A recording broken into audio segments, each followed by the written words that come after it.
በዚህ ቱቶሪያል ደግሞ የምናየው እንዴት ማንፈልጋቸው ፕሮጀክቶችን ወይም ጆፖችን ዲሌት ማድረግ እንችላለን። የቪርቹዋል ስቴሽኑ ኢንተርናል ሚሞሪ እንዳይሞላብን እንዴት ማጥፋት እንችላለን። ለምሳሌ ፕሮጀክት ኦፕን ስንል ዊንቴስ ላይ ስንገባ እነዚህ ብዙ ፕሮጀክቶች አሉ። እነዚህ እንዴት አድርገን ማጥፋት እንችላለን የሚለውን ነው። ከዚህ እንወጣና አሁንም እንወጣለን። በቀጥታ የት እንሄዳለን?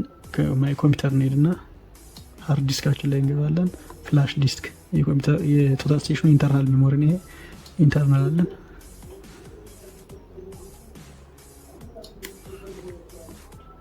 ኢንተር ከዛ በቀጥታ ወዴት ነው የምንሄደው? ዊንቴስ ዊንዶውስ ቶታል ስቴሽን። ዊንዶውስ ቶታል ስቴሽን ላይ እየገባን ስለሆነ ሰርቬይንግ ወርክ የምንሰራው እሱ ጋር ነው የምንሰራው፣ ፋይል በሙሉ የሚቀመጠው። ስለዚህ እሱ ጋር ኢንተር እንላለን። ዊንዶውስ ቶታል ስቴሽን።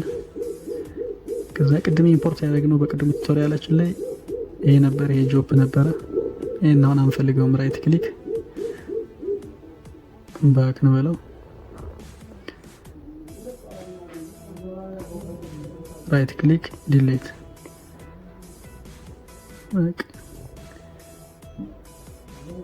አሁን ኤቢሲ ቅድም ስንሰራበት የቆየ ነው።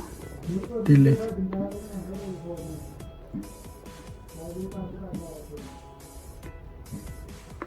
እንም ዲሌት እንላለን ማንፈልጋቸውን። በስተት ግን ሌላ ፋይል ዲሌት ከሆነ ዊንቴስ የምትለዋ ሲስተም ስራ ታቆማለች ማለት ነው እና ጥንቃቄ ያስፈልጋል። እንደገና ኢንስቶል ማድረግ ይጠይቃል ማለት ነው።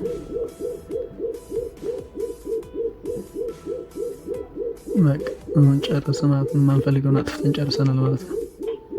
በዚህ መልኩ ማንፈልጋቸውን ጆፖችን ዲሌት ማድረግ እንችላለን ማለት ነው።